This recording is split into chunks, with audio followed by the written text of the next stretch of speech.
You're listening to The Edge with Mark Thompson. Edge-show.com. Stupid. Why is that dash? Edge-show.com. I got some comments and emails that I was going to share with you, and now I can't locate them. But just from memory, I can tell you I was pleasantly surprised that people positively reacted to the guy who went to Asia and does continue to go to Asia and tries to infiltrate the dog meat trade there in Asia and takes back a bunch of dogs and rescues a bunch of cats too and closes down a couple of illegal factories and gave us some window on that whole world and how it's going on here in this country also, the eating of dogs and cats. Anyway, there was a lot of positive reaction to that episode. And then there was a lot of positive reaction to one other animal episode too. That was the guy who hunts poachers. Damian Mander is the anti-poaching crusader in Zimbabwe, and he's formed that international anti-poaching organization. Anyway, those episodes are up, and they got a lot of positive response, and thank you for those responses. I got one negative email, and I'm laughing because it's sort of weird. She said, I listened to you on the radio here in L.A., and it's entertaining, and I finally thought I'd check out your podcast, but then at the beginning, it's just you and Michael Shore, a couple of Hollywood liberals, going back and forth. I'm thinking, well, she's not wrong. We are a couple of Hollywood liberals talking. But liberal means I'm open to your position. If you've got one, you want to share some facts with me or whatever, you can share with me. But definitely if you're dug in hard and you don't want to hear anything from anybody else that's not on your side, that's a tough listen for you. So I'm sure that lady's long gone and not coming back, but it was just kind of funny to get that email. The other cool thing that happened, though, from the show in L.A. is that Tim, who I do the show with, asked me about this lawsuit that we got hit with.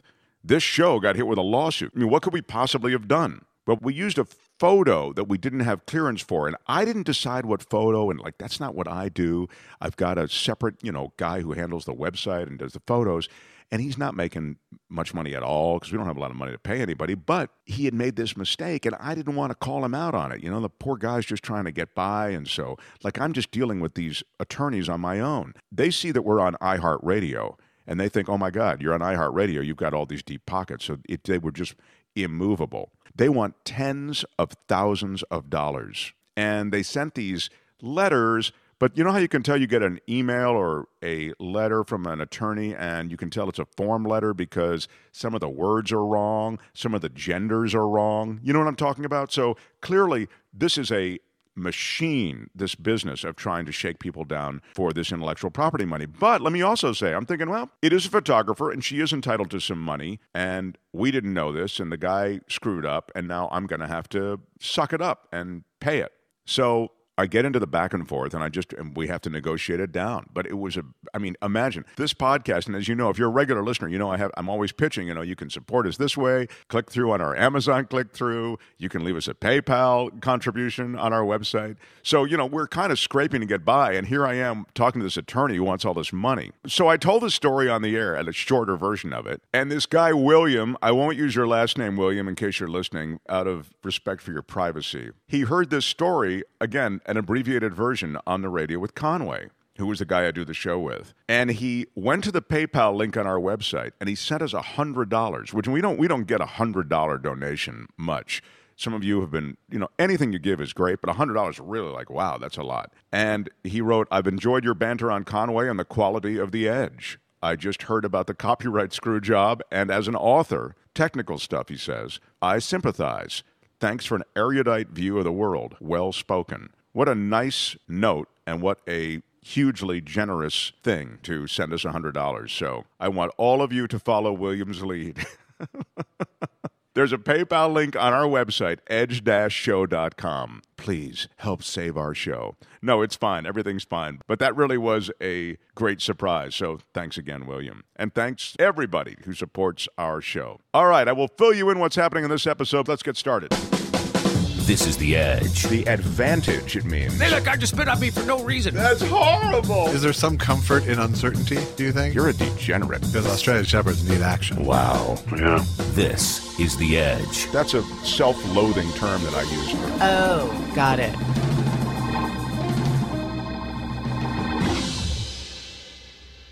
Okay, this episode has two conversations, the first of which is with Laura House, frequent visitor, the writer for Chuck Lorre, one of Chuck Lorre's 50 shows in primetime television. Laura wrote for one of those. She's a comic and performer, and she's got a new album out, and she has a new marriage coming up because she just got engaged. J. Elvis Weinstein, the original voice of Servo, the documentary filmmaker, comic in his own right, and co-host of that Andy Kindler podcast that he does called Thought Spiral. He will join us as well. That's for the first conversation. Then, Jimmy Dore and Stef Zamarrano, the blowtorches of the progressive movement. No one gets out alive. If you take corporate money and you're a politician, those guys come after you. Democrats and Republicans alike. That will be the second part of the show. So it's Laura first and Jimmy and Stef second. Thanks again for being here. Let's go. This is The Edge. Always fun to have Laura House drop back by. Laura's back. Hi, everybody. Hi. I've missed you so much. Laura had a brief run with us as a regular host. Right, yeah. What would you say? How many months was that, Laura, that you were with us as a regular host? 3, 4? Yeah. I think that might be puffing it up a little bit. I feel, 2.5? I don't know. I feel, yeah. Am I inflating my numbers? I feel like 2 months is about right. Oh. And then she realized it was a long way to... Well, I moved was part of the problem. Yeah. I fell in love and moved. Yeah. Like a jerk. Well, the falling in love thing is something that we want to ask you about because I follow you on social media, and it appears that you are making a new life with this man. Yes, I'm making a new life. Formerly Oingo boyfriend. Yes, now Oingo fiance. Yes. Getting a new band that rhymes with fiance. He was in Oingo He Boingo. has to go play with Beyonce now. He is still, yes. He's still in Oingo Then Boingo. he needs to be a Beyonce fiance. He puts That's the exactly boingo what he needs. in Oingo Boingo. Yeah, he puts the oi. He puts the trumpet in it specifically. Yes, I mean, it was amazing. He proposed and it was awesome. This is But- in Hawaii, right? Yes. I honestly thought at first you said, well, why? And I was like, God, That's my follow-up. That is No one's asked that. Right. that is a kind of a great question. And the one I had as well. No, it was in Hawaii, and it was very sweet. It was a trip with his mom. It's like a big birthday for her, and his dad was Air Force, so they had been stationed in Hawaii at one time, and the sister and brother-in-law were like, let's take mom back to visit where she used to live. And I guess there was a big invitation, but we're the only family that took him up on. So we were there as well in this big rented house or a regular size rented house. Anyway, so I went on a trip with like my boyfriend's family, which it's fine. Right. But then they became my family. Every now and then in life, you get to say like a cool sentence. Like, especially in showbiz terms, like a lot of it is waiting around. A lot of life is chores. A lot of things are just the downtime. Right. But every now and then, like a cool thing happens, and I sometimes don't notice till it comes out of my mouth. So I ran into someone who did not know I had gotten engaged. He goes, oh, how you doing? Same stuff, writing and whatever. And I go, I went to Hawaii and got engaged. Hey, that sounds amazing. Yeah, that's a good one. Like when someone reads your bio to you and you're like, I was talking that about person that too. sounds very important. Like, of course, if you condense 20 years into 3 sentences, you sound very successful. Right. I was talking about that at lunch with my friend today, and my more recent one of those was, I just got back from filming a movie in China. Yes. Yeah. And I watched that movie and it was Oh, thank you. amazing. Oh, thank you. But yeah, when you're just like, oh, that sounds cool. I gotta tell 8-year-old Laura about that. This Right. is it really works out at some moments.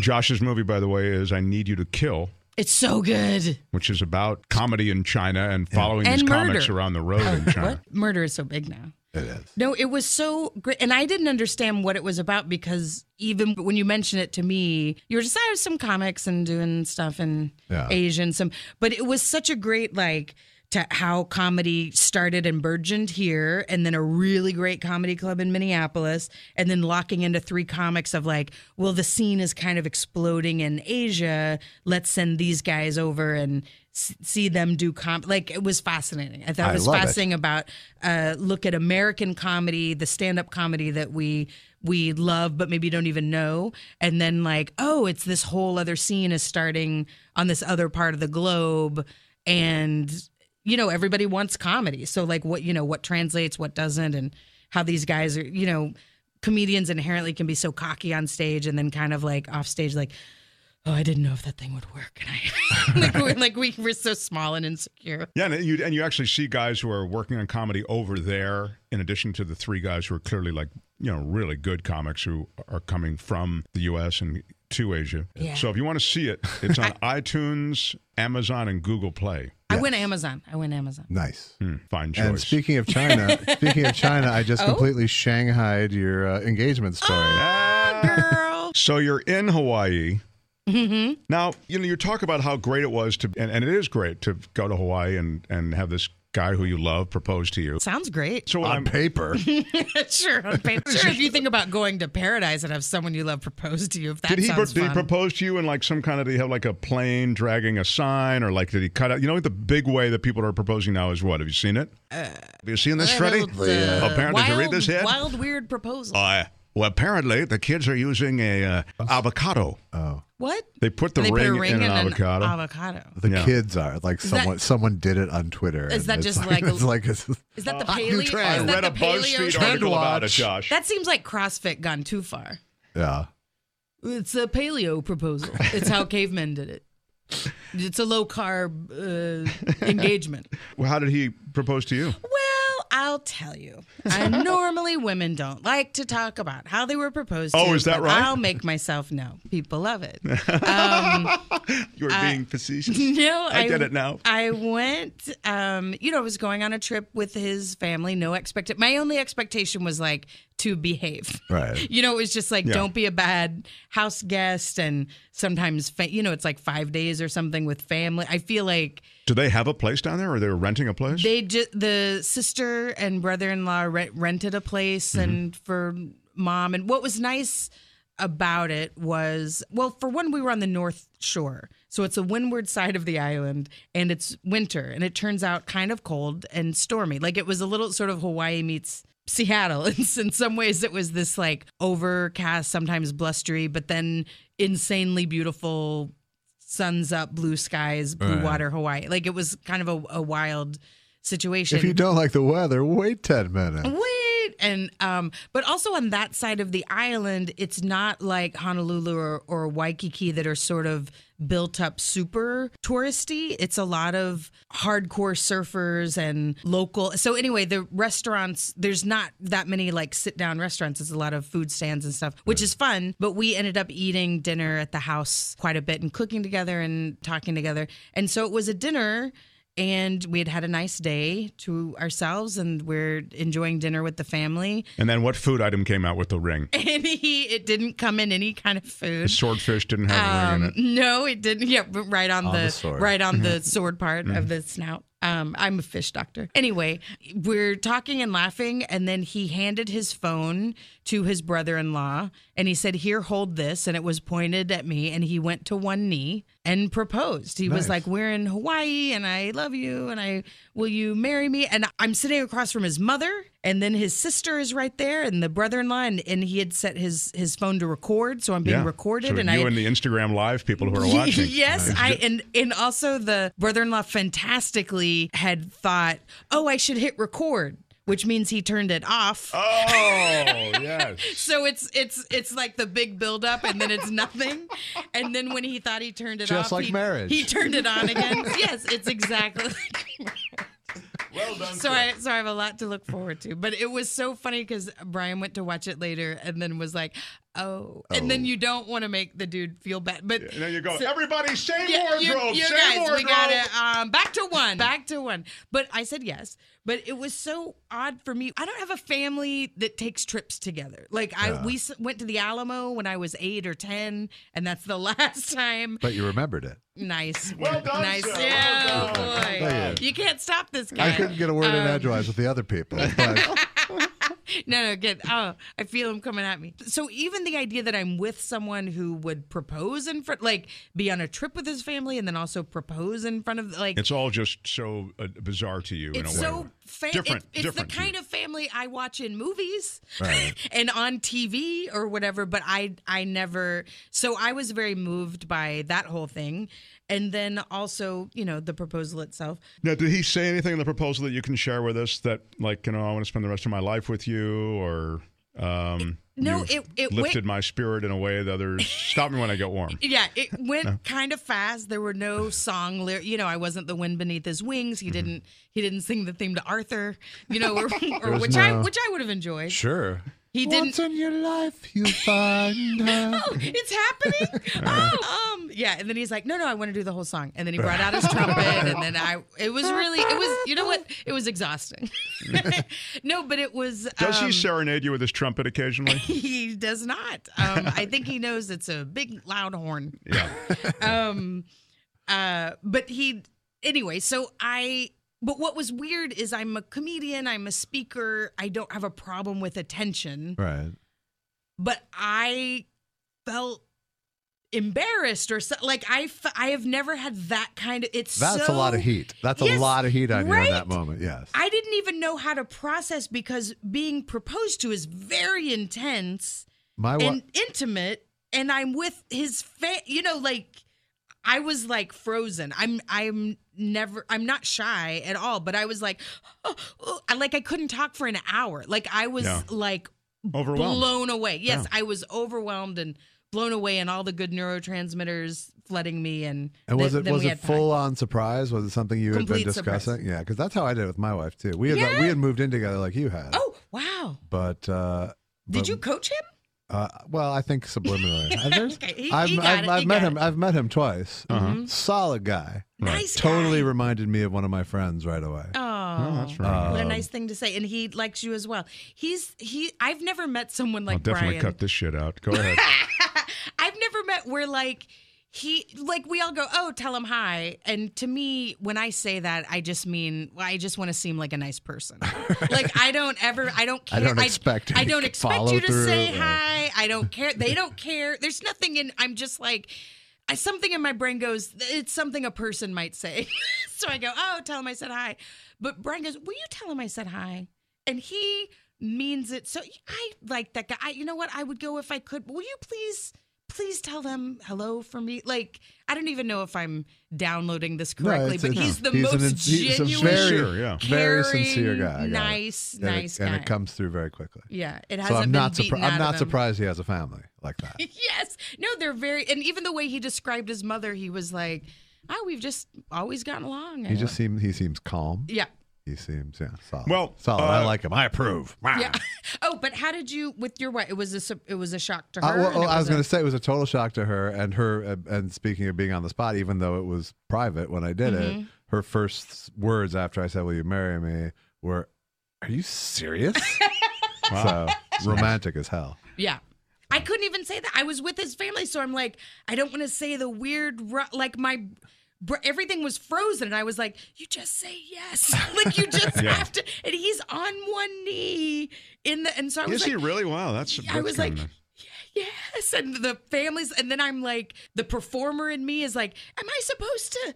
And then, then like the other part of my brain was like, just exist. You don't have to, you of all people, like be in the moment. You don't have to be dramatically correct. Yeah. Oh, nice. Yeah, exactly. And I realized, like, usually when I'm getting attention, I'm controlling it or volunteer. There's something that I'm engaging in to lead this attention a certain way or not. And this was just, I was just like, no. You were an attention victim. Yes, I was being attention beat over the head. Well, it's very nice, and we wish you both the very best. When are you going to actually do it? Do you have a ceremony that you're going to do? Oh, we've done it. Oh, get married.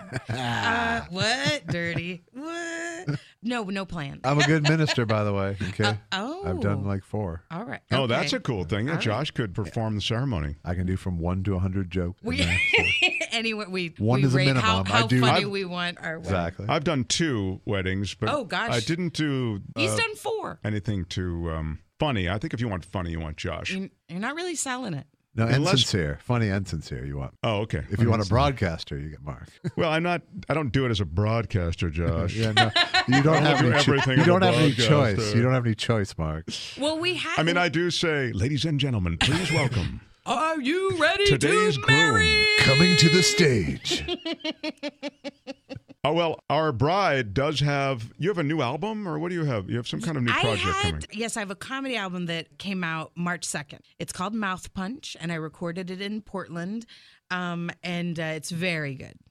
Everyone is saying how good it is. Funny people are saying how good it is. Patton Oswalt was tweeting about it. My friend Kay Hanley, Letters to Cleo. Greg Barrett, Laura Keitlinger gave me a nice blurb. I can't name drop enough. That's terrific. About No, this I mean, album, that does matter. Yeah. But there were some big O's that were putting it out there for me, which is very nice. I believe Josh is a fan. Anyway, I've done some serious retweeting. Yes, which I appreciate. It all. But once I listen to it, bam, you're getting some content in my recommendation. No, it actually is good. What kind of things do you talk about on your album? It's been very nice. Laura?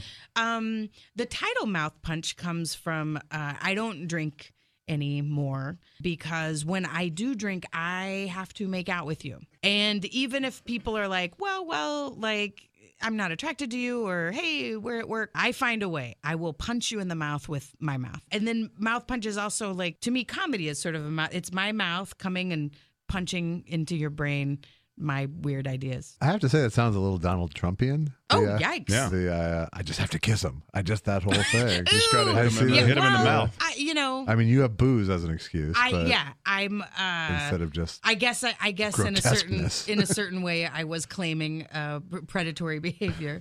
Yes, I have many years of just like there's just like I got it. There should be somebody right here. Why isn't there a mouth on my mouth? And like that is alcohol's effect on me is like I got to have a mouth on my mouth. I think it's sexist. I think ladylike behavior sexes up a lot of people. Alcohol does. Yeah. I don't think you're alone in that regard. No. I think that's a pretty common. But I talk about. I'm from Texas, and I was raised racist. I don't know if that's not it's not something you brag about. No, but and you're not bragging right now about it. No, but homeschooled, I assume. No, oddly, you don't need to there. Oddly, it's probably in the curriculum. It's spread out. But a big part of racism, fun fact, is really just leaving out a lot of the story.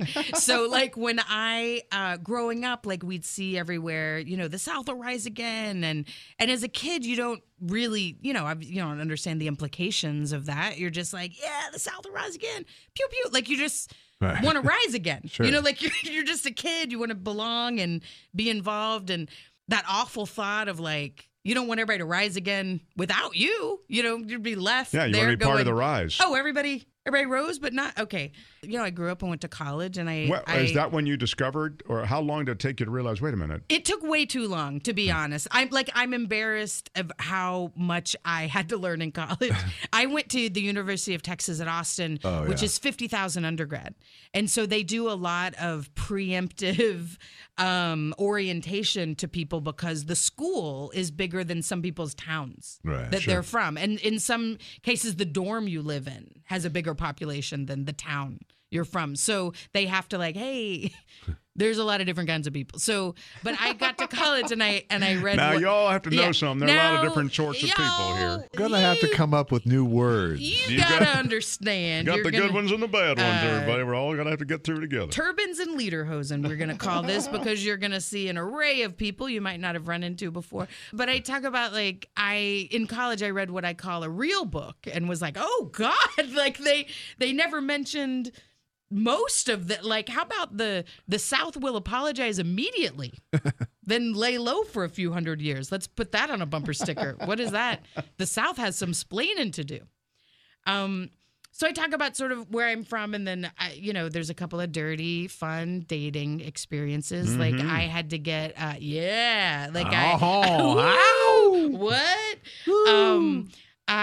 In my youthful days, I had to get a morning after pill, again, not bragging, a little bit bragging because those days are over, but a little bit, you guys would. Post mouth punch action. I'd made some terrible mistakes. And so, but I went to Planned Parenthood and I got a pill, and then I was like, what do I owe you? And it was odd. On this day, they said, don't worry about it. We just got a grant. And I was like, we just work for tips. Yeah, I was like, oddly. I was like, no, what can I pay you? They go, no, it's fine. We just got a grant. You don't have to pay anything. And I go, come on. They go, you'll get us next time.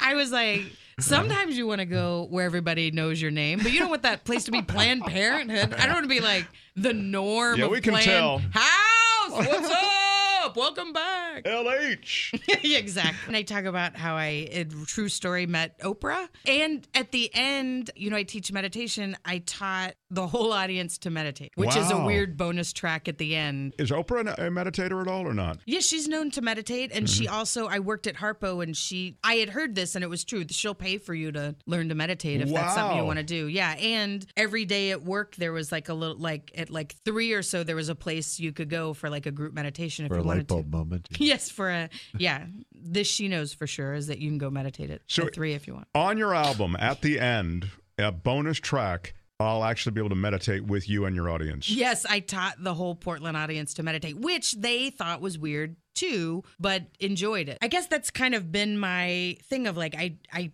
try to be a better person and quit drinking, like sort of in a sense it chronicles a personal evolution of mine. And I kind of honestly talk about how I get mad for no reason. And I followed up by admitting that I teach meditation and, I've had these endeavors. And so at the end, like how I want to be spiritual, but not too spiritual.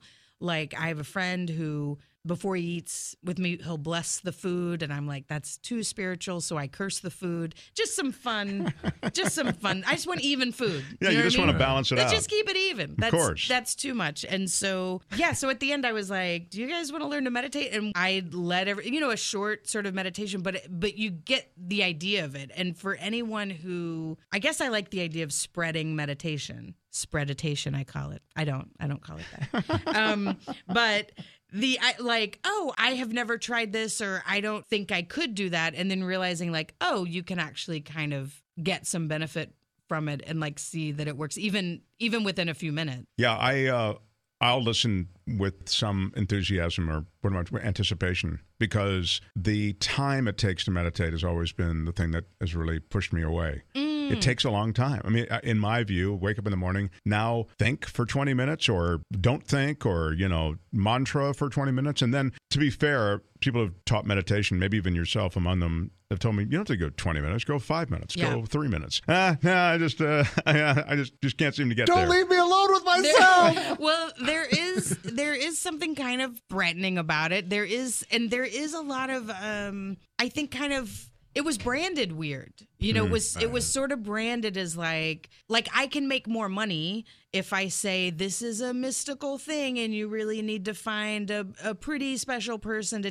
and I've learned formal ways and I've taught formal ways in India and the mountains and gurus and all the things. And I just feel like, you know what, you can also close your eyes and just notice your breath and you actually kind of relax because there's not bad information in that. You're kind of like, if only shutting off stuff that doesn't make you happy, you kind of go, oh, I'm sort of comfortable here. And similar to like when you go on vacation and you have that, I think of it as that, like you can have that drink by the pool in Palm Springs. Like you got to the place, bags in the room, down to the pool, ordered a drink, and you're like, okay. Like in that moment, you will have to get back to work. And you remember that there's a problem with this or that person in your family. And you know that you have that, whatever the other things, but you're letting yourself. You've made a decision to relax. You've decided to not worry about it for whatever that period of time is. The 2 days, the 1 day, the afternoon, the 2 weeks, whatever it is. You can do that for 2 minutes and like meditate. Like you can just give yourself a chance to like, you know what? I get it. I have all these emails to whatever, but for 2 minutes, I just don't. I just don't have to worry about it. I'm just going to kind of notice my breath. Thoughts are going to come, whatever. It's no big deal. And when I notice my attention's on the breath, I just go back to the breath and I'm just going to like let go. And then you can come out of that. And here's the benefit that it gives you. And then I'll stop lecturing. I'm sorry. But if you do that, you're giving your brain an option. Because the rest of the day is like, go, go, go. I have to park at Trader Joe's. I have stuff to do. I'm managing. I'm controlling. I'm upset. I'm worried. I'm whatever. But for 2 minutes, you're kind of just not. You're just relaxed. And so you build the neural pathways to relaxed. That's great. And happy. That's great. And that's the benefit of even like 2 minutes every day of like you're building that muscle. And then it is going to inevitably like bleed over into 5 hours later when you're annoyed with someone. It becomes one of your gears eventually. Yeah, exactly. So you're giving yourself a chance to have a different option than like, "Wah!" which is something we practice regularly. We had Dan Harris on the show. I don't know if you were here. Oh, yeah, that day. he's awesome. Yeah, his thing is breathing. So, but he says, it doesn't have to be. Everyone's thing is breathing. That's just our thing. Until the very end. Then your thing is not breathing. And then it's a whole different club. Well, Laura, we love having you by. And thanks for having me hear again. about these projects. Yeah. So the name of your album again is? Mouth Punch. Okay. And it's on all the platforms. It's on iTunes and Spotify. It's on all the things. Mouth Punch, Laura Housen. Josh's film is called I Need You to Kill. And you can find it on iTunes, Amazon, Google Play, pay-per-view. Yeah. My other podcast is Thought Spiral with Andy Kindler. Very popular. Check that out. You want to reach Laura on Twitter, she's at I am Laura House. And if you want to reach J. Elvis, he's at J. Elvis Weinstein. Yes, I am. Thanks, kids. Bye. Thanks, everyone. Bye. Bye. Bye. Hi, it's Robin Super here. Listen to past episodes and subscribe on iTunes and Stitcher to get future episodes. Or check out their website, edge-show.com. You're listening to The Edge with Mark Thompson. Well, if you hate the Democrats, you'll love this next guest. And if you hate the Republicans, you'll love this next guest. Jimmy Dore and Stef Zamarrano, she's also known as the Miserable Lib. They do a show called Aggressive Progressive on the TYT network, but they also do their own show, The Jimmy Dore Show. And they light up the GOP and Democrats equally. Hated Hillary Clinton, never got off the hate for Hillary Clinton. And still hate corporate Democrats, and still hate those big money politicians. So they support potential legislators and politicians who don't take corporate money, and you'll hear them in this episode go after a lot of sacred cows. And now, without further delay, it's Jimmy Dore and Stef Zamarrano. They are the firebrand of the progressive movement. Jimmy Dore and Stef Zamarrano. All right. All right, let's get in. What's pissing you off today, guys? Kansas, the biggest Koch brother experiment in the country right now. They famously took over the legislature, got rid of all the moderate Republicans, put all these extremists in. Now they have Brownback as the governor, and they're extremely unpopular. They're closing schools. There's no services. They cut taxes. They don't have hospital or medical care in rural places now, or education. It's a real backfire. So this is a great, that's what, when they took over, I'm like, well, good. Now people are going to get a real good taste of what it's like to be governed by a bunch of right-wing maniacs. And in Kansas, they're getting a good taste of it. They're gutting all government services. Right. They cut taxes for who? For the wealthy. And now people don't have medical care. People don't have education. Roads and bridges falling apart. It's the same old story. So the people who don't believe in government, they say government doesn't work. They get elected and prove that government doesn't work. And they'll be sure to bail out the banks once we have another financial disaster. Which the Democrats just joined, the Republicans and Trump. And see, this is the thing. So when you turn on Rachel Maddow and she's talking about Russia, she's doing you a disservice. Because what they should be talking about is how our government is corrupted and they're working against you. Right now, the Democrats, 16 Democrats in the Senate, just joined Trump in deregulating Wall Street, not 10 years after it crashed. 10 years after it crashed, they got together and they got rid of the toothless Dodd-Frank regulations anyway, which means it's going to happen again now. So the same thing is happening. And what are the Democrats screaming about? Russia. What is Rachel Maddow screaming about? Russia. So there's real things happening, but they're both complicit. And people say, well, Chuck Schumer voted against that bill. Chuck Schumer's the leader of the Democrats. He made sure that bill got passed. Yes, he voted against it, but he could have stopped that bill at any moment because he could have stopped it in the motion to proceed. And that's where he's supposed to exert his will, and he didn't. Why? Because he's in bed with Wall Street, and he said to them, listen, I'll make sure this thing goes through. I'm going to vote against it because I have to for optics, but I have enough Democrats that are going to go along with you guys, and we're going to pass this. And that's exactly what happened. Yeah. So they just did again. They're just as much the party of Wall Street. What Bill Clinton did in 1990s, they just did it again. They just joined with Wall Street. And by the way, people aren't even talking about, you think Trump is such a maniac?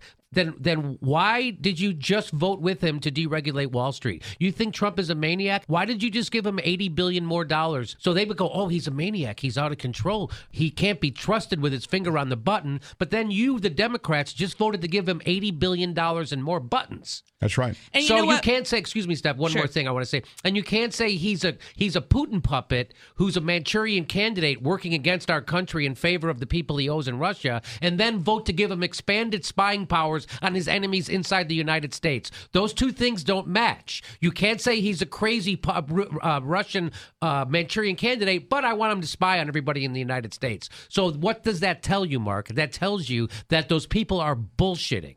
And this is a big distraction, the establishment distraction from how we got Trump in the first place. They want you to pretend that Trump is the problem instead of a symptom of the problem. And they want to talk about anything else, including Russia and North Korea, anything except how the system gave us Trump. Steph? You know, the whole thing is you keep seeing how Democrats, every time they vote on something, they're in lockstep with the GOP. So you tell me who they're representing right now. And I also am confused.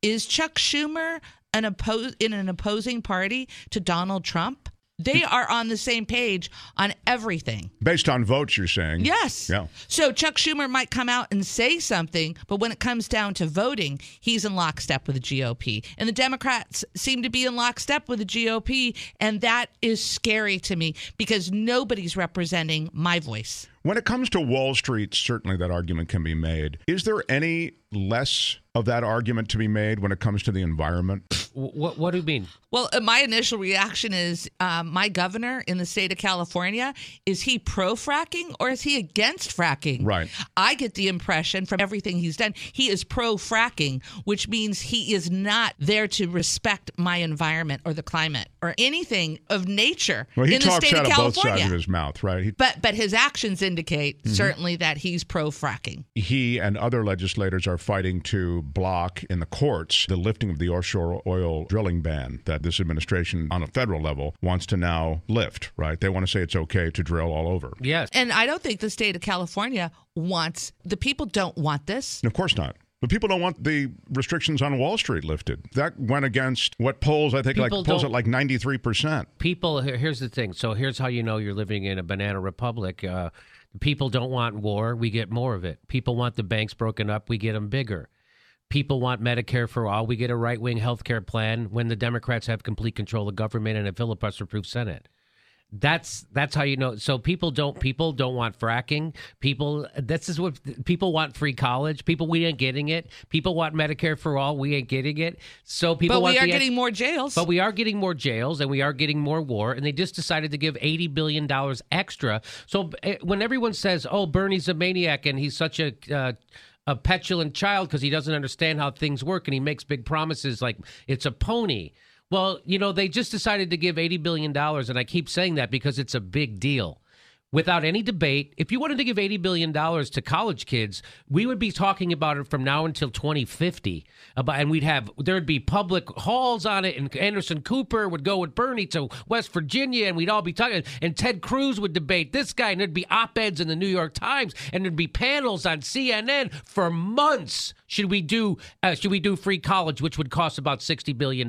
Should we do it? Guess what? There was no discussion, nothing. It's still never talked about. They gave $80 billion more to the Pentagon to fight a war that we don't have. That we don't have an enemy. Russia is a paper tiger. They spend $45 billion a year in total on their military. That's half of what we just gave him extra. Trump, right. Extra. Half. We spend $700 billion. They spend $45 billion. They have an economy that is smaller than Spain's. So now you tell me how propaganda works. Weapons of mass destruction is the new Russiagate is the new weapons of mass destruction. That's exactly what's happening right now, and the entire country's being distracted by it. And it's funny to watch happen. You're saying on the Russia thing, because the Russia thing is a couple of different things. The election, right? Yeah, so that's the Democratic establishment wanting to cover up for their horrible loss. And they don't want you to talk about how the biggest election fraud in the history of our nation was perpetrated by the Democratic National Committee and Hillary Clinton on the Democratic Party. That's the biggest election fraud. You're saying you don't need to get to Russia. You can just look at what the DNC was doing up to the lead up to the election. And no one's talking about that, are they? No. And are there any plans to fix it, to make sure that doesn't happen again?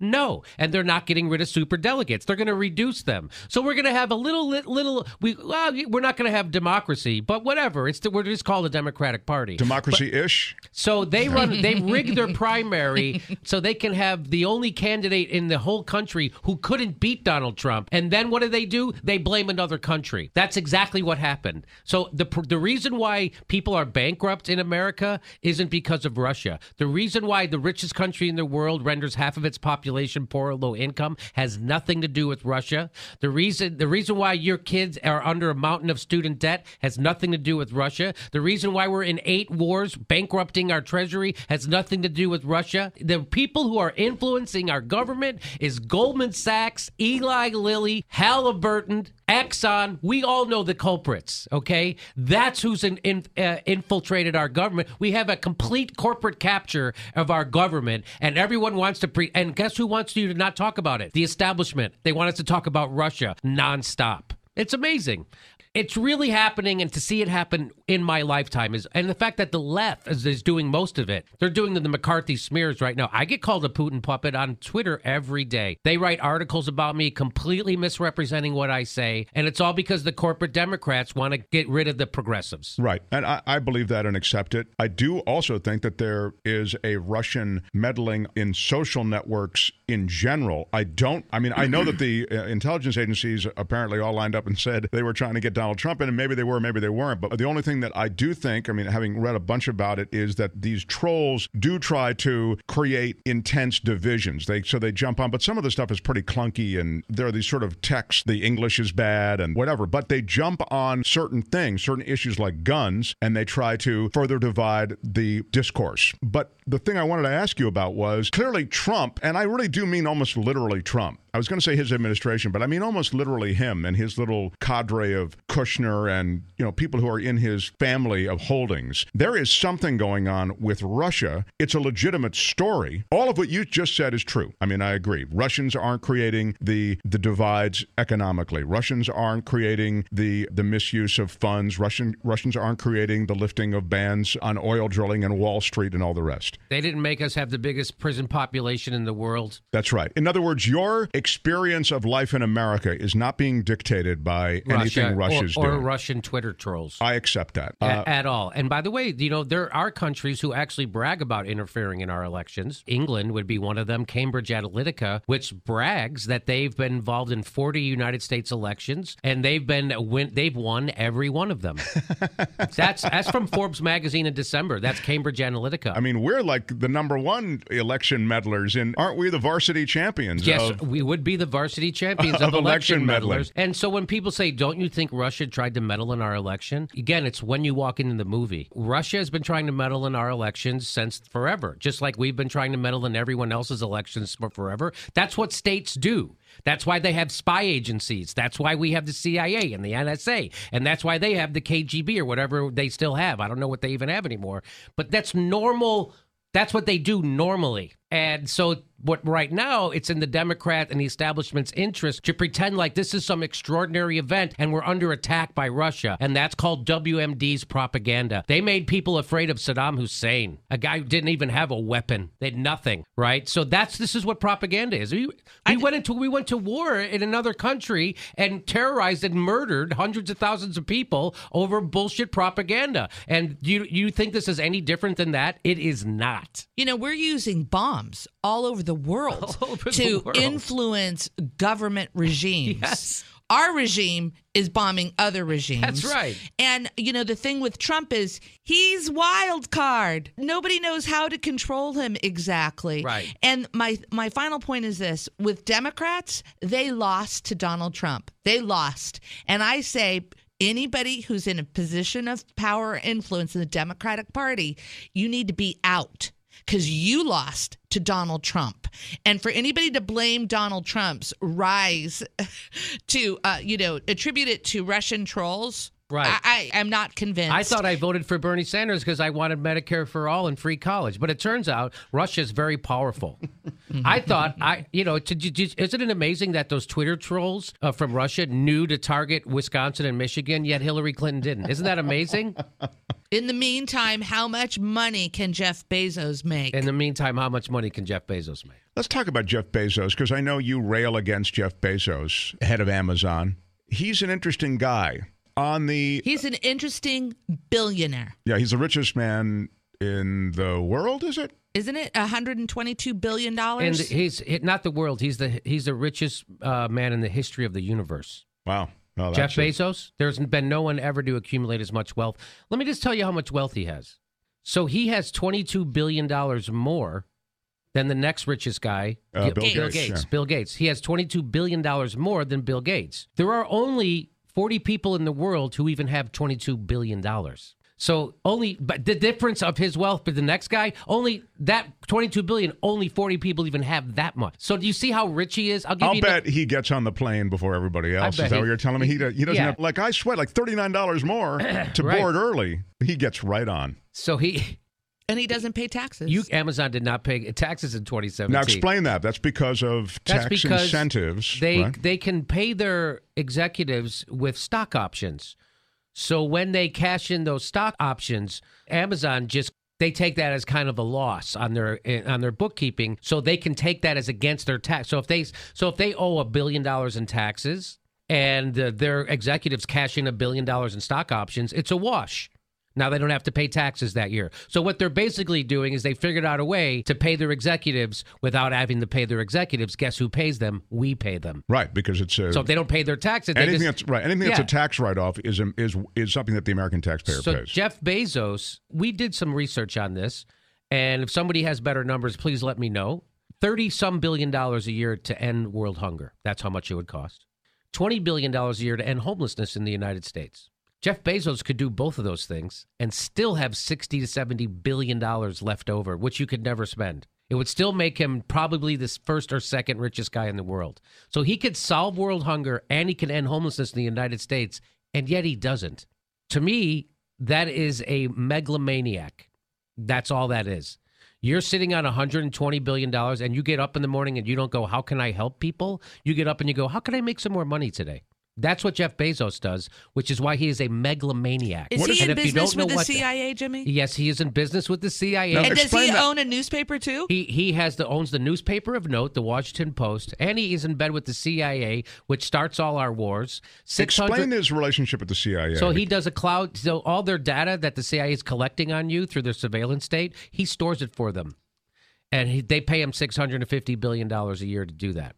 Is that right? Is that what it is? $650 billion? $650 billion. You know how much he paid for the Washington Post was only somewhere around $200 billion.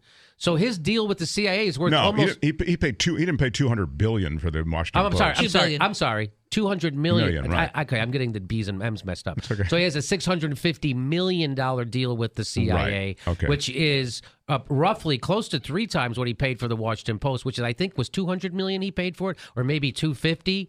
So his deal with the CIA is worth way more than his paper. Sure. And so you see why I'm so worried about Russian trolls. Yeah, see. So, that's why But he's a complicated guy. And this is really cool talking about this guy because he does seem complicated. The Washington Post, it's not a right-wing paper, right? It's an establishment paper. So they've cheered on every war in my lifetime. Is there any war they've ever been against? Okay, but then again, to say it's a little like when you walk into the movie. They were for the Iraq War. Of course. No, but he didn't own the paper when they were right. When the Iraq War. No, he's got it now. No, I'm saying, are they championing war now? Well, yes. Of course they are. They're championing Syria. They're championing Libya. You're saying the editorial page champions of Syrian involvement? Yes. Okay, I haven't seen that. And he also puts paid lobbyists on his editorial page, and he doesn't tell you that they're paid lobbyists for Saudi Arabia. I did a story on that. Okay, yeah, because you clearly know more about it than I do. I see him as a jihadist against Trump or his paper. You know why? Because Trump doesn't fall in line with Jeff Bezos. That's why. Because he's not part of their establishment club. That's why. But guess what? The intelligence community did get Trump in line. They did. They lied about him. They spied on him. They lied to the FISA court to get that. So when Trump said that the Barack Obama administration had tapped his. They did. They had tapped him. So do you know what a two-hop is? Two hops is, so let's say I want to get a FISA warrant. So the FISA court is supposed to be there to fight friggin' terrorism. It all happens in secret, which, by the way, there's no such thing as a secret court in a democracy, which means we don't have a democracy. We have an oligarchy. So we have a secret court called the FISA court, and the government goes in front of a judge and says, hey, we need to get us a warrant to tap this guy's phone and listen in on all of his stuff. And again, the reason it's supposed to be a secret court is because you're dealing with intelligence-related matters of national security. It's right. too sensitive for national security that we can't even have an advocate for the person you're trying to get. So they don't even, the person you're going after isn't even allowed to represent themselves in this court. Right. So that's why it's not really a court. So, by the way, the FBI fabricates evidence all the time to the FISA court, just so you know. So they did get so when they got their FISA thing on that Carter Page, they can now do a two-hop. So what that means is if Carter Page calls me, they can now tap my phone. So that's one hop. So now anybody I call, they can also tap their. So that's the second hop. So now if Carter Page calls me, they get to tap my phone. I call you, they get to tap your phone. I call Steph, I call Cenk Uygur. Anybody I call, they get to tap all their phones. That's called two hops.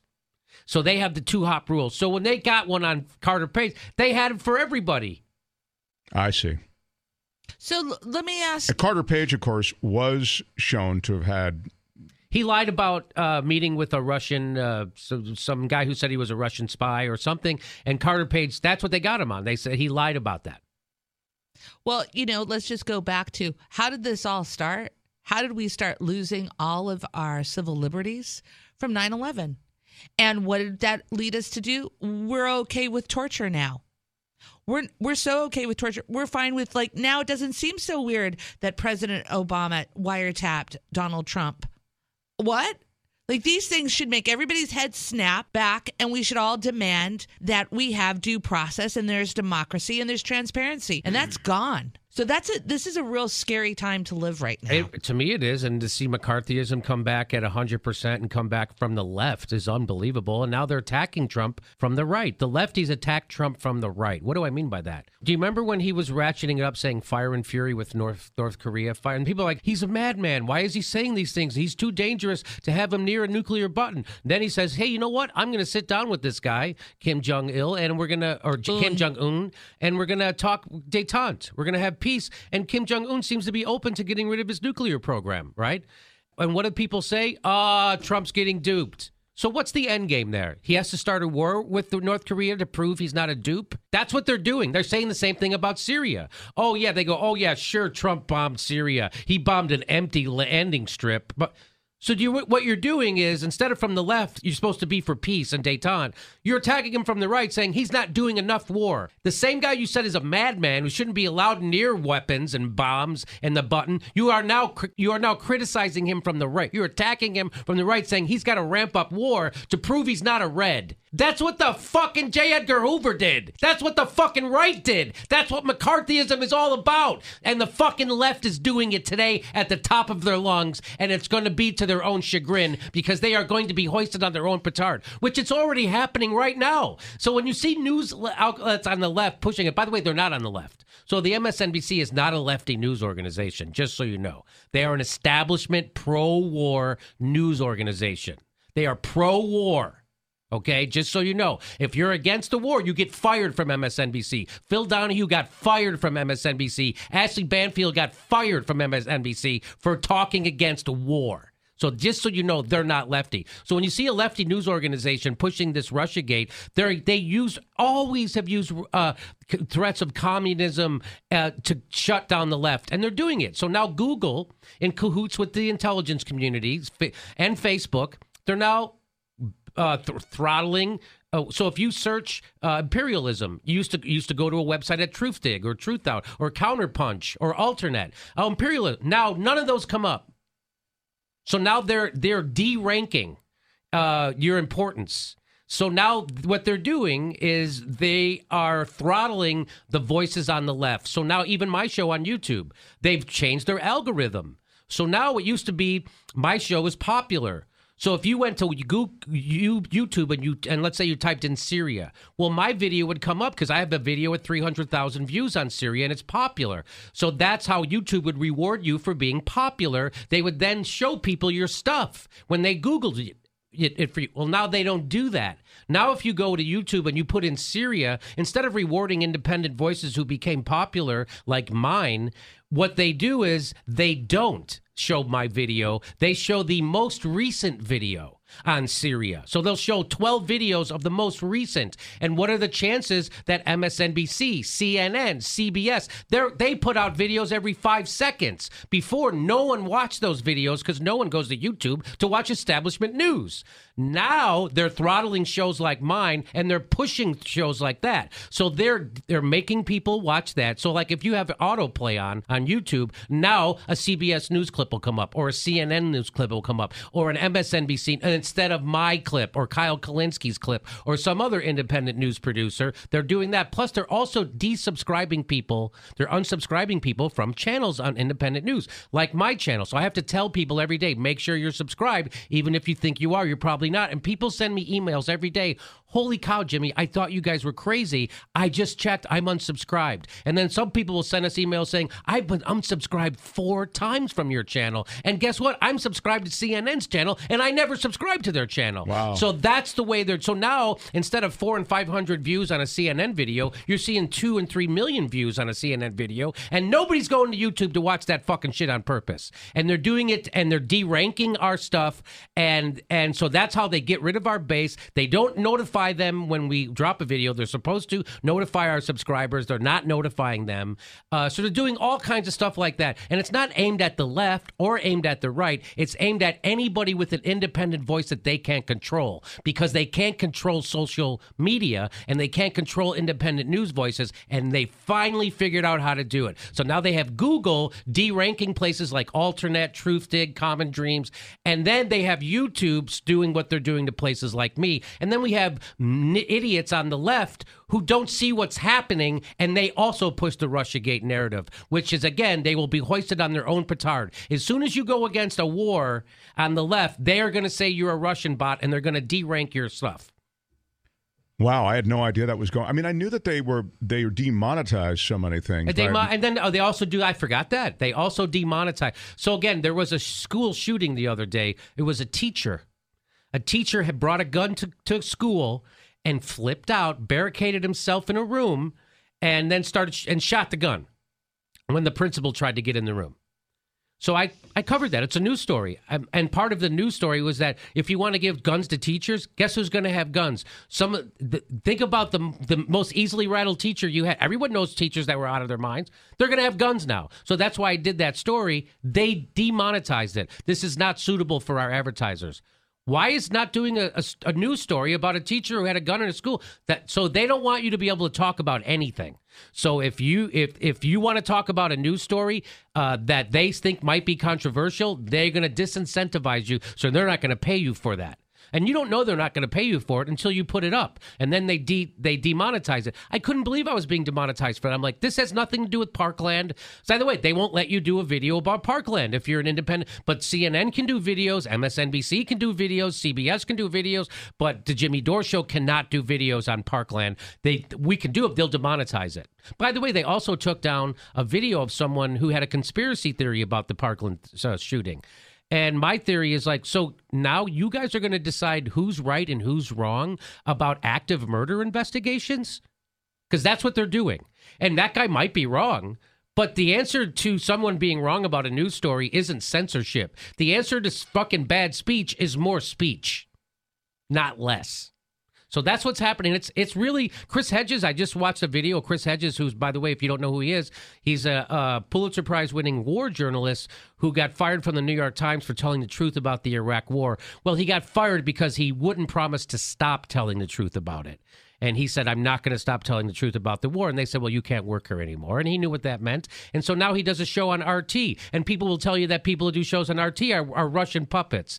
That guy, again, he couldn't be a bigger patriot. The guy tells the truth about war. And the way they smear people who tell the truth about war is now they do McCarthy smears against you. Yeah. A lot of people aren't aware. Even Steve O, he's in a bubble of his own. He just did the Aggressive Progressive with him. He's an executive, so he's meeting with people all day, trying to get investors and stuff like that. And he's not really paying close attention to what I'm paying attention. And so this blows his mind too when I tell him. Because his hair is not on fire about it. Well, because, maybe he's not doing an independent news show like I am, and he just got a $20 million investment. But they started as, just like you, they started as an independent, actually an independent offering on what is now, based on what you're telling us, a mainstream internet service is YouTube. So, I do that show. It sounds like it's being mainstream to the point that it no longer represents an ability to hear those voices of dissent, rebellion, whatever. The Red Scare is going to be used to silence people. What's happened, the Russiagate it's right now being used to silence anti-war voices on the left.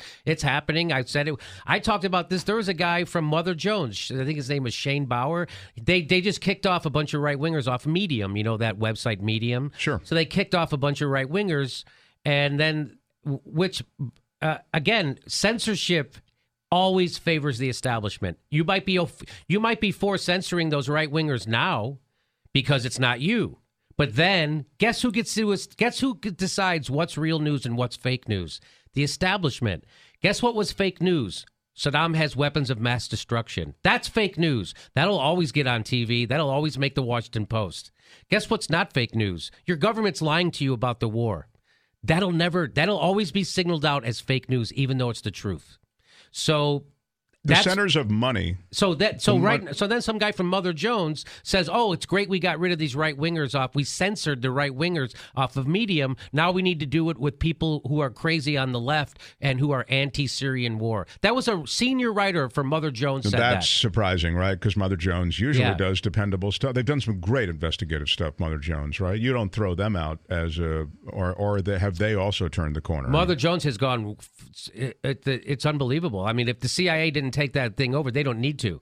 They just had a senior writer call for the censoring of anti-war voices at Mother Jones. That just happened. That happened in public. That guy tweeted that out. I'm not making that up.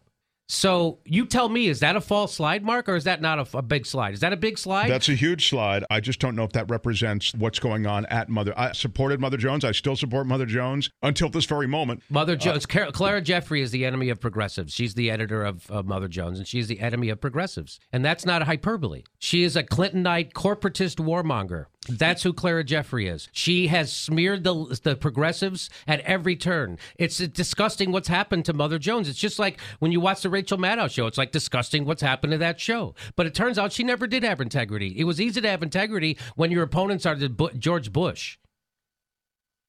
I mean, it's funny. They've done such great work on the environment. Again, I'm sorry. That's sort of my thing. And so when you look at all of the toxic dumping, that's what makes them more insidious, is that they often do good work. So that's the thing about the Washington Post too, because they often do good work. But overall, they are establishment mouthpieces, and they will always push for war. And now Mother Jones, it's disgusting what's happened under Clara Jeffrey. I don't know what the F is going on. But, they might as well fire Phil Donahue themselves. That's wild. I wasn't aware of the slide that Mother Jones. Again, I haven't looked at Mother Jones in a while. I've caught articles here and there, but I haven't really. I guess we're at this point where you have to have constant, healthy skepticism about what resource you're reading now. And are they just in lockstep with the status quo? And are they diminishing that skepticism in your brain? To make sure that, it looks like right now they don't want to have any kind of dissenting voice out there. Because if you do, we were talking earlier about Chris Hedges. In my spare time, I watch Chris Hedges with my husband. And, he was highlighting that the National Intelligence Director, Intel, they created a report. 25 pages. That's all it is 25 pages. You can find it on Mother Jones, and it was released January 6th of last year. And it highlights the nefarious behavior of Russia today, RT. And here's, a couple bullet points are, they talked about how the United States is a surveillance state. These are things that they're talking about and discussing as if it's nefarious. And we already know that Barack Obama went ahead and spied on Donald Trump. during the campaign. We already know these things. Well, and as Jimmy said, anytime after 9/11, we really did become a surveillance state right after 9/11 under the Patriot Act. And so, this report continues to highlight how RT is nefarious because they're examining real issues, because they're talking about the disparity of wealth, because they're talking about how Wall Street is screwing the American public. And these are things that we're supposed to go, oh, RT is bad. Well, actually, RT seems to be informing the American public right now about the crisis that we're experiencing. I've said this when I went back home to D.C., where I grew up in Washington, D.C., there's RT Radio. They have a radio station, and I didn't know it was RT Radio. I just knew it was the station on the dial. I'm listening. It sounded like talk radio, but it's the super progressive, kind of like very skeptical, as you suggest, a look at things from a different perspective than you're used to hearing. I thought, wow, this is cool. I mean, this is a station I've never heard before. And then I looked it up on the internet. I think it was called Martian Radio or something like that, or Mars Radio. Turns out it's the radio division of RT. And subsequently, I learned, and it was like within months, they made them register as foreign agents, right? The same thing they did with RT television. And now I think that they've taken them off the air or they're off the air. It was really sad because you just hear a bunch of different... Well, it was a bunch of people who could not get on commercial television anymore, right? Because they had a message, like Chris Hedges has a show on RT. Lee Camp. Where is Lee Camp? What station is going to have Lee Camp on? Who's going to hire Jimmy Dore, by the way? If I wasn't doing my show on the internet, nobody's going to have me come on and tell people that Barack Obama did what he did. No one's ever going to have me come on and critique the establishment and tell you that the wars are a lie and that gas attack that they said Assad did was a false flag. Nobody's going to they're not going to have me on, right? So they're not going to have me on MSNBC because my first question is, hey, why did you guys fire Phil Donahue? My second question is, why did you fire Ashley Banfield? My third question is, why did you fire Ed Schultz? So these would be all my questions that they're not going to answer. And why did they fire Ed Schultz? Because he spoke out against the TPP. And so now he does a show on RT. Do you think Ed Schultz is somehow a Russian puppet? Do you think Lee Camp is a Russian puppet? Do you think that Larry King, who does a show on RT now, is he a Russian puppet too? You think Chris Hedges is a Russian puppet? Abby Martin is a Russian? These are people who are subversive voices, and they can't get on TV anywhere else. You think Jesse Ventura is a Russian puppet? Because that's what people say. I was on Jesse Ventura's show, and people say, well, that just shows that, your association is suspect. You're on Russian TV. I'm on with a veteran, a hero. Yeah, he was a Navy SEAL. Navy SEAL. He was a mayor of an American city and the governor of a state.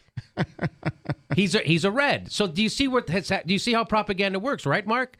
So our TV is filled with patriots from the United States, and somehow we can't listen to them because why? They're sending voices against the establishment, and especially now, they don't want you to talk about critiquing the establishment. They only want you to talk about Trump because they want to pretend that the problem started with Trump, which it didn't. Now, the reason why we got Trump is because half the country's poor or low income, and 30 million people still don't have health care. Well, yes, and against that backdrop, the Democrats ran the worst candidate they could possibly find, and they ignored the candidate that could beat the guy who. And they're going along. They just gave him $80 billion extra. That could have been free college for everybody. They just gave them. They just deregulated Wall Street. I'm talking the Democrats. Yeah, the Democrats, right? They couldn't have done these things without Democratic votes. So this is crazy to say that you have to vote Democrat or you're somehow an enemy of all things that are good, because that's what people do. You can't vote your conscience. You have to vote for the Democrats. Why? Well, because we propped up someone even more criminal than our politician in the other party, which is what they did. That's the Pied Piper strategy. So Hillary Clinton's strategy was they knew that she was tough to get people to vote for, so they decided to prop up the most disgusting people in the Republican Party. That's called the Pied Piper theory, and they got all their people in the press who were beholden to them to then go write articles propping up Trump, making him seem like the leader. It worked. Trump got the nomination, except what they didn't count on was that people hated her more than they hated him. But what it really was people were ready for change. I'm sorry, go ahead. How are all those people that participated in that not the real Russian bots? Right? How are they not the real trolls? How is the Democratic Party, who just voted to increase our military budget by $80 billion, they went along with it. The Democrats go along with it. Did they stop it? Did they have a conversation? No. Not at all. They said, oh, we're so scared of Donald Trump having all of this power, and let's give him $80 billion more towards our military. And none of that money is going to go for caring for our vets. Now, that's the thing that really bothered me. I mean, they can say, well, we don't want to look like we're not the party of the military, whatever. But the truth is, of course, the real truth is that they're beholden to those interests that are associated with the American military-industrial complex, but also they ignore the services to veterans, even the compensation as simple as the hazard pay that was offered to the soldiers in Niger. And that's such a minuscule amount of money. These very tough situations in which men and women are being killed in Niger, right, just happened. They won't allow them to collect hazard pay for it. So you're right. The big weapons that cost $15 billion at a pop. Just saw the most expensive aircraft. It's a jet fighter. $1 trillion. It's unbelievable. I mean, But we don't have enough money for single payer. But we don't have enough money to treat vets for PTSD. That's right. We can send 1% to war throughout the world, but we don't have any money to care for them or their families, or help their families have housing, help their families have the right kind of health interventions for their family so it's not destroyed by PTSD. Don't tell me that this government cares for our soldiers. They don't. They're disposable. And you know who else is disposable? We are. We're disposable, and they don't need us. And that's why they're not going to give us Medicare for all, because they're just going to have another generation going ahead and serving in this nonstop war. Well, not only are we disposable, but Medicare for All does nothing for their donors. Nothing. Yeah, so that's a non-starter. I mean, and Dianne Feinstein pretends she doesn't understand how single payer works. She was asked at a town hall, are you for single payer? And she says, well, if single payer means a complete takeover of healthcare by the government, I'm not there yet.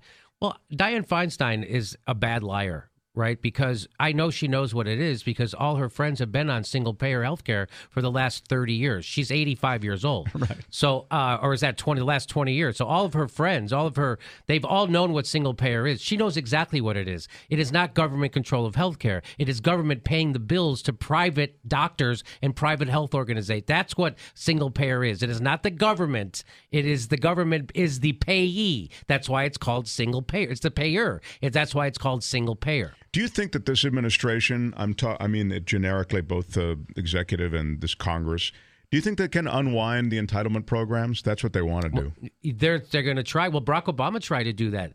That was called the grand bargain. Barack Obama wanted to cut Social Security and Medicare, and that's how, as a Democrat, you prove you're serious.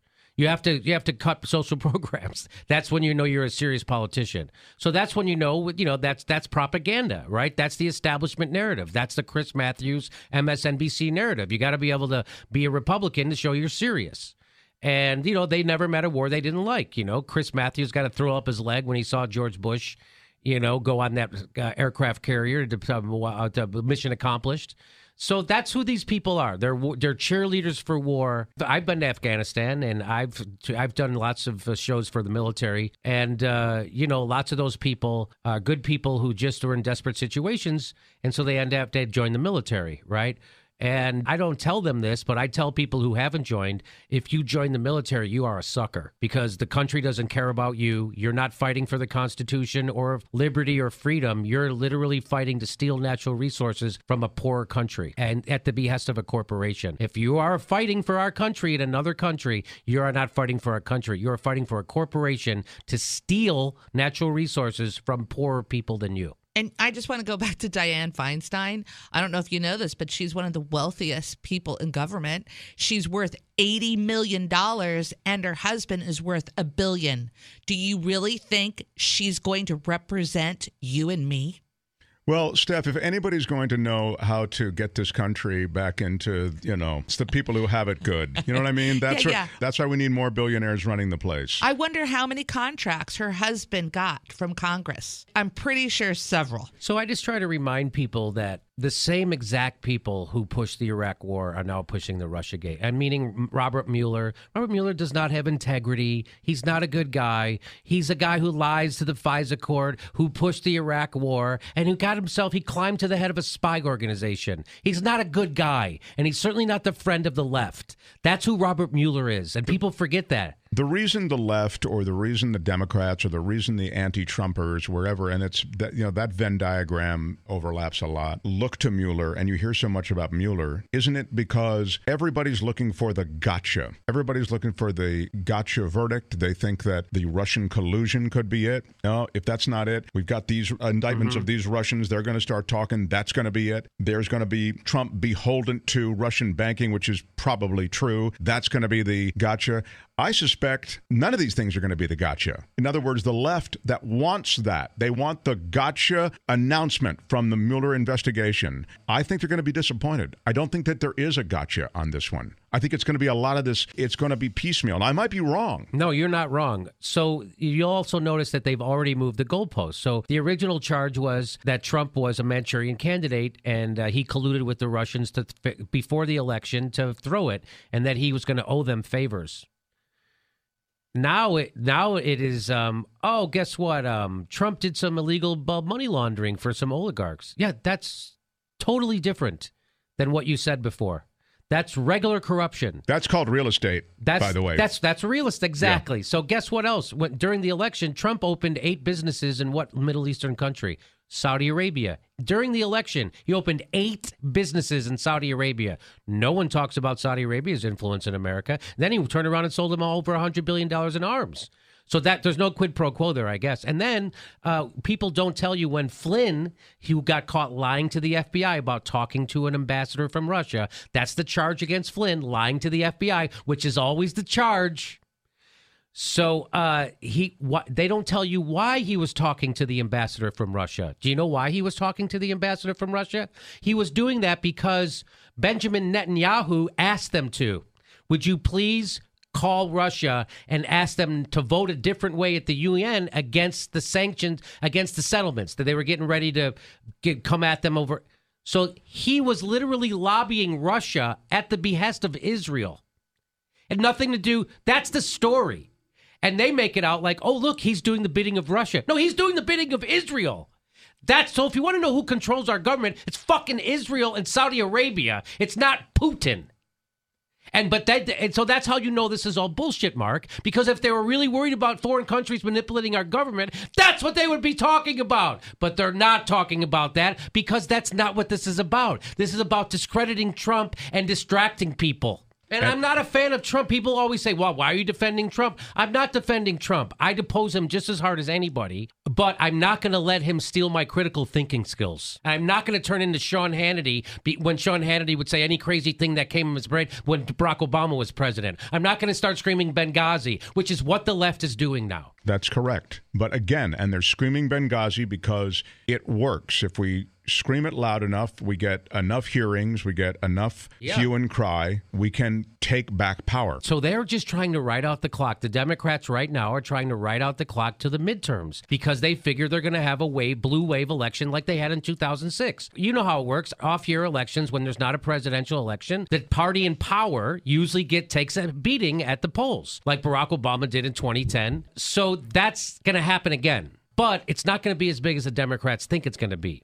We'll see. I will say that I'm already noticing in the press that Dianne Feinstein is being pushed more and more to the left than before. Yes. You know, you haven't heard from her for years when she's campaigning, right? Like everybody's like, oh, it's Dianne Feinstein. She's running again. Okay, let's go ahead and vote it's for a foregone Feinstein. Conclusion, yeah. Right? But suddenly she didn't get endorsed by the Democratic convention this past 2 weeks ago in San Diego. She wasn't endorsed by them. And now suddenly she's trying to lean a little closer to single payer. But have you seen anything about it come out? She hasn't announced it, but in writing, she's kind of pretending to lean that way. So if anything, the progressives that are running here in the state of California on the primary coming in June 5th, they're pushing her to the left. And that's good for the Democratic Party. And you know what? Right now, I'm supporting Allison Hartson, who's running. Yeah, Right. It's funny that Allison Hartson is part of a movement that probably most of this audience is not necessarily all that familiar with, although we have some TYT people who float in this world also. But that's the Justice Democrats, right? Yeah. She's a Justice Democrat. What are Justice Democrats? Well, she was also the leader of Wolfpack. She was the national director of Wolfpack. And what is Wolfpack? Jimmy, you want to carry this one? So Wolfpack is a organization set up by Cenk Uygur to get money out of politics.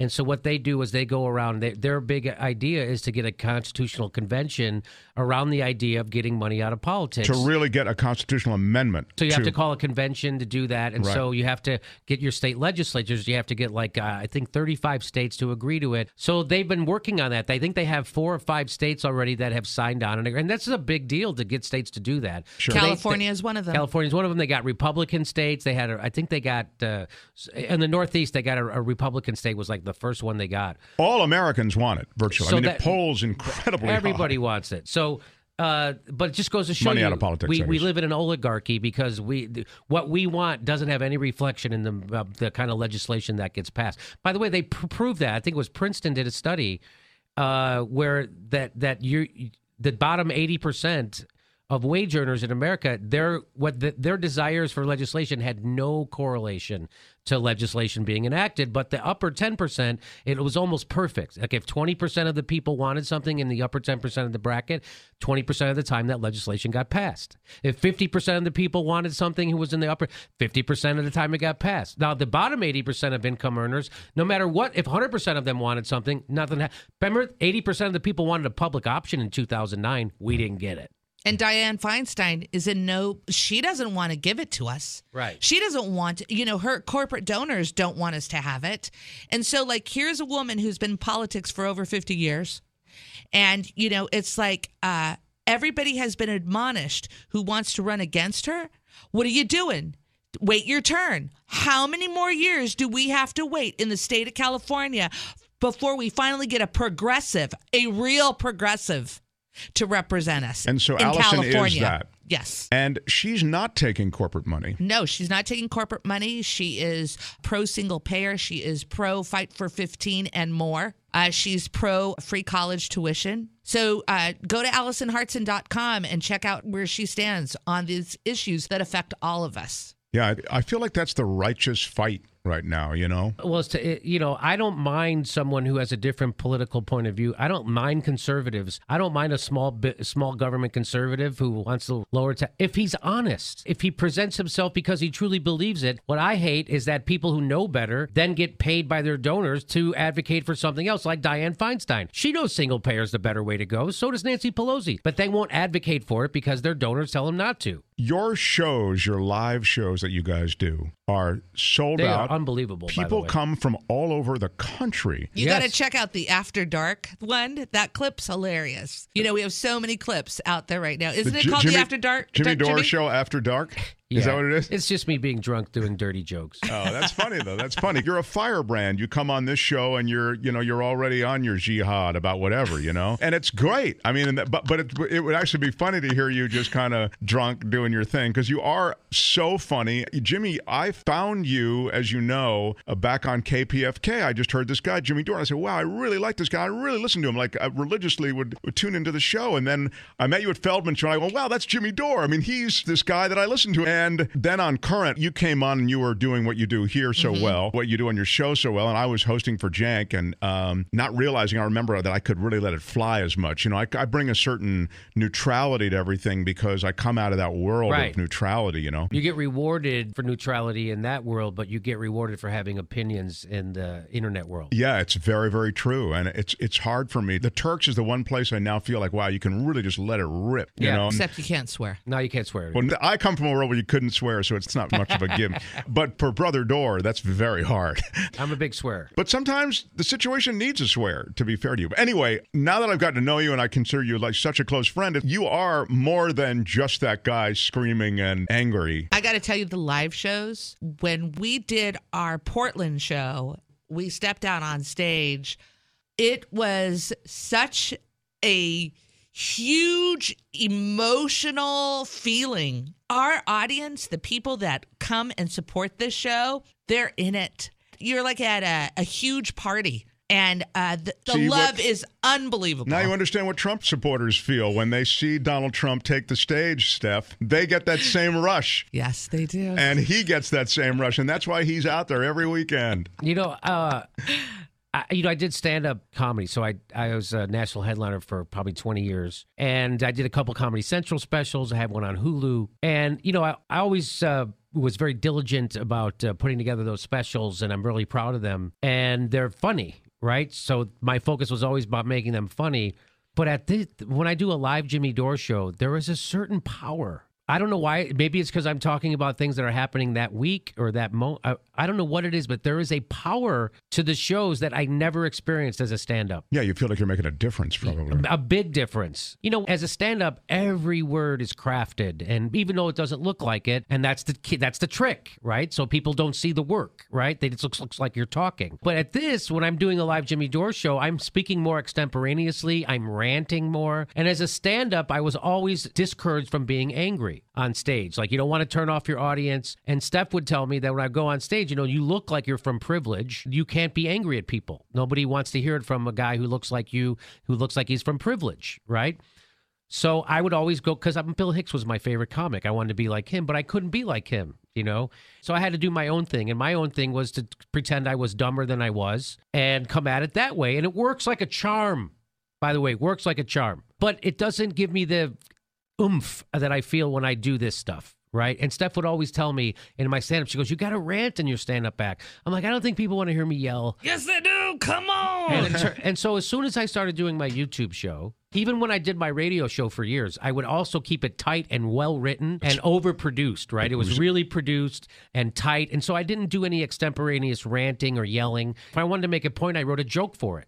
And now when I do the YouTube show, it's just me doing all those things I was told not to do. Be angry, speak extemporaneously, rant about something, and have a real opinion about a hot button issue. So when I started doing that, it was when I started selling tickets. Now, I hope it doesn't sound too much like I'm patting myself on the back, but those comedy specials I did, I think were really good. Like, I was surprised I didn't become a big star after them, put it that way. Like, I was like, are you kidding me?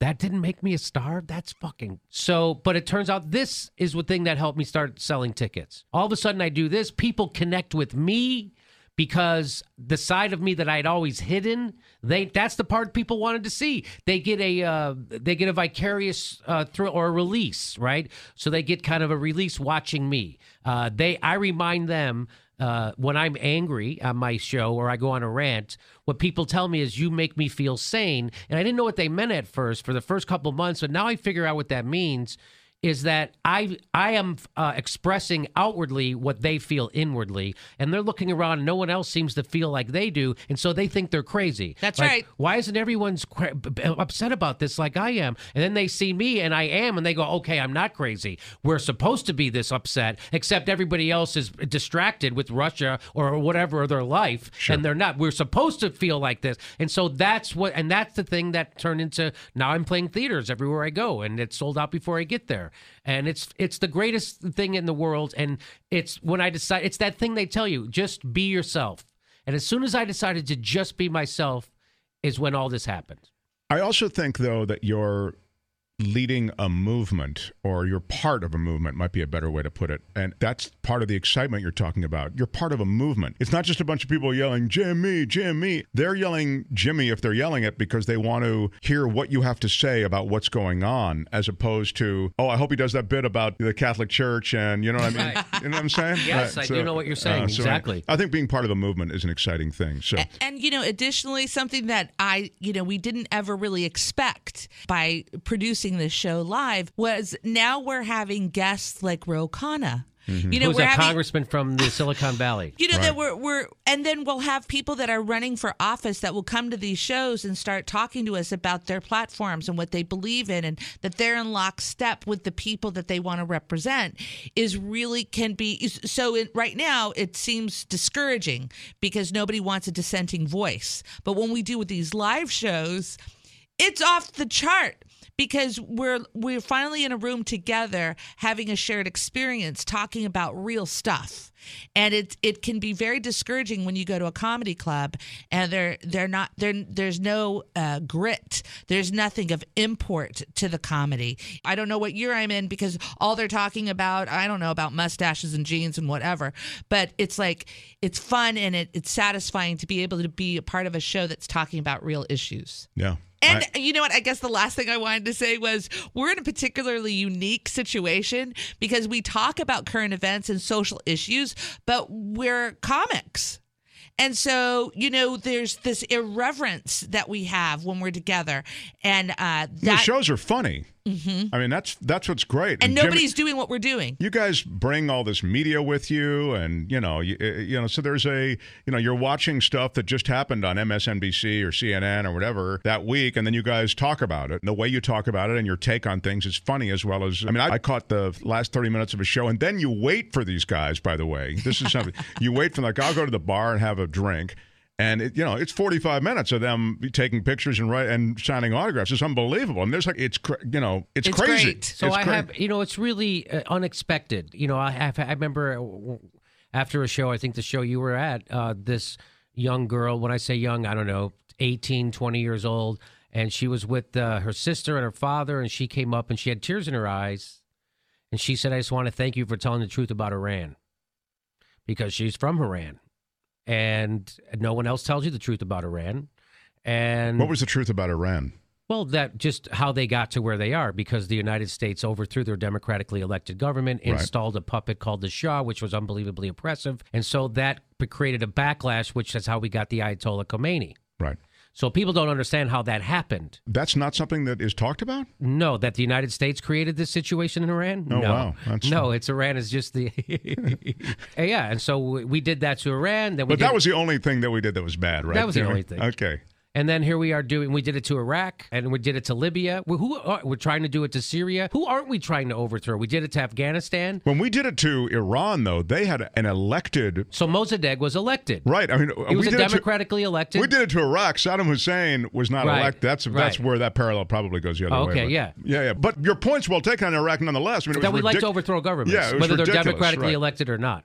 Yeah, we like to overthrow governments and install our own people. But we loved Saddam Hussein until he stopped doing our bidding. We gave him the chemical weapons he used on the Kurds. We know that. So, this whole idea that somehow we're good, if we're bombing somewhere, it's not to help people. That's for goddamn sure. Don't you think it's crazy how they keep us at perpetual war? They invent ISIS that they have knives. They have kitchen knives. They'll cut your head off. They have knives. That was the power of that propaganda. Yes. They don't do that anymore, by the way. They stopped doing that. Isn't that? Because I think people got hip to that. Wait a minute. They have knives. We have bombs. But it worked on the president of the United States. He talks about it all the time, that they put these people in cages and they dump them in water, they set them on fire. Those images and those stories really had an impact. And I think he does have a simple-minded view of his world because he only really cares about the Trumpian space. That's correct. So... That's correct. But to your point, that ISIS thing really did work on him. Can you believe that we are still afraid of ISIS? They don't have a plane. It's like the joke I do about it is like, oh, they're going to cut my head off with a kitchen knife. Why don't they use a good Christian bomb made in a Christian factory by Christians? And, when those things explode, they don't blow your head off. They hug you to death because they're Christian. That's how we kill people. We like to hug them.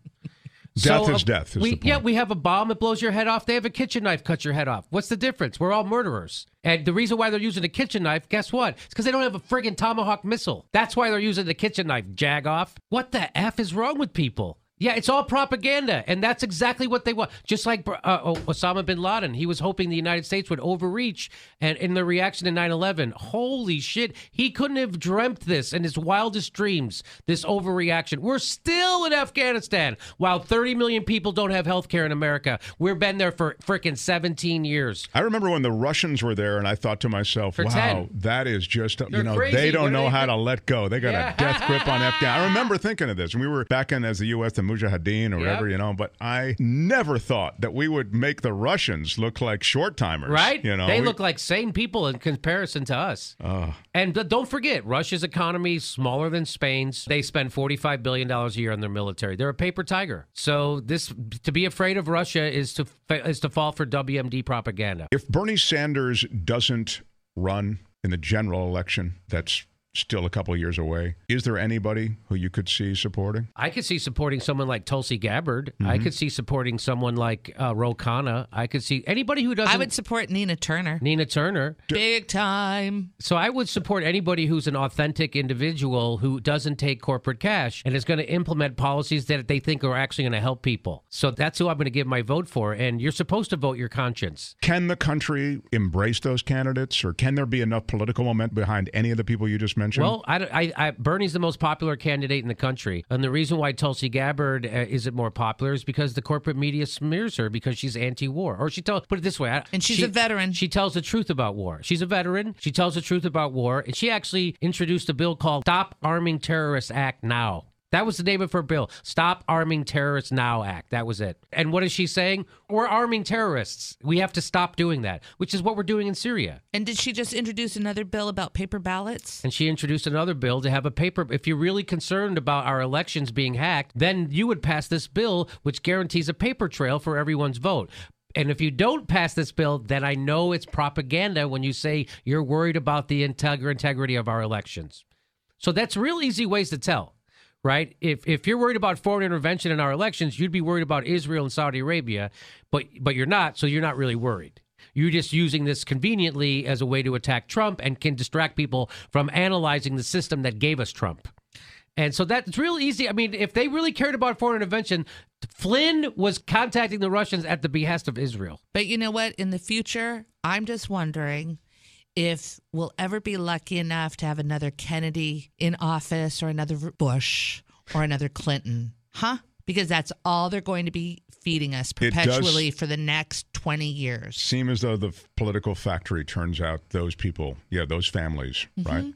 Yeah. What do you think about Joe Kennedy? I know. I mean, I was just thinking of the names you mentioned. I guess you got to go with Kennedy. Joe Kennedy. People are clamoring for a legacy kid with a trust fund, aren't they? I mean, that's what people want right now. Hey, I mean, even JFK, there are a lot of positives associated with JFK when you talk about poor people and the black inner city and all the rest. He was probably shoved in that direction more than people really remember. Bobby Kennedy had an awakening. I don't know if John ever had an awakening, but Bobby Kennedy certainly had an awakening when he went and visited the Mississippi Delta and saw the poverty. He couldn't believe that kind of poverty existed in the United States. Bobby Kennedy was more of an authentic light for those people and for the black inner city, which was really what it was all about at that time. But LBJ actually did a lot for them, didn't he? Oh, of course. You know, it was tough, right? So he passed the Civil Rights Act and we got Medicare, and the trade-off was we had to kill 3 million Southeast Asians. LBJ ramped up the war in Vietnam without question. Yes, that's absolutely true. So that's a tough payoff. Some people say that's still a good bargain. Wow. I'm not kidding. Someone actually said that on Facebook. On Facebook. Well, there you go. That's why I don't go on Facebook anymore. And I really don't go on Facebook. And people still message me on Facebook like that's a legitimate way to contact someone. That's not. Facebook messaging is not a legitimate way to contact someone, FYI. Facebook, I don't go on much anymore because it's so bad. Everybody's dying. No, but you don't even go to the news. My aunt needs a new kidney. Can you go? My dog just got run over. He's still alive, but it's going to take some money to bring back. It's like, oh my God, it's horrible. Every person's whose parent dies, they put it up. Every grandparent dies, every cousin. And I legitimately, my heart breaks, and I'm there going liking or hitting the thing where the guy's crying. I don't know when somebody's mom dies or dad dies, do I do a thumbs up? Right. I don't know. Right. I'm pretty sure thumbs up is the wrong thing. We can probably leave that one out. But then there are all those other possibilities. All right. I love Steph and Jimmy. I encourage you to check out Jimmy Dore, The Jimmy Dore Show. It's jimmydoorecomedy.com. You can find me on Twitter at Miserable Lib. In fact, sometimes I know when you guys are doing stuff because I follow Miserable Lib. And Thank you. That's cool. And the Aggressive Progressives is... that's the show I do for the Young Turks. It's a members-only show. So... you have to be a member to see that show, although they do put a few of the clips up on their main channel, but it's most of it's behind a paywall. And I don't need a members-only jacket. I just need to join. Just to join, yeah. You know, I've been a member. I have a confession to make to you. I'm a member, and I have no idea how to get into the It's members tough. thing. I know. I really don't. It's I a just maze. I feel like, I got to support them. I support Mother Jones. I'm going to go back and rework that now. I may have to stop. Again, it's just like when I criticize the Washington Post or the New York Times. People go, yeah, but that article they did on blah, blah. Yeah, that was good. They did. That's the problem. And as Steve O says, that's what makes it so much more dangerous is because they often do good work. So now you're confused. Yeah. I'm not saying Mother Jones still doesn't do good work. They still do good work. I'm saying, look how that would be tolerated. A senior writer calling for censoring anybody, Right. let alone an anti-war voice. I can show you the tweet. I'll show it to you. Yeah, that's. All right. Thanks, guys. Appreciate it. Okay, bye. Thanks, everybody. Bye. If you go to edge-show.com and you click on our Amazon box, it'll take you to Amazon.com, and then when you buy something, Amazon will send us some money to help support the show. Now, it doesn't change the way you shop at all at Amazon, and it doesn't cost you a penny, yet you get to support the show. Isn't that a great deal? It's a win-win-win. Jimmy Dore, everybody. Yeah, how about that? I want to thank you for all the ways that you support my friends on the Edge podcast. To show your support and leave something on their website, edge-show.com. Stupid. Why is there a dash? edge-show.com.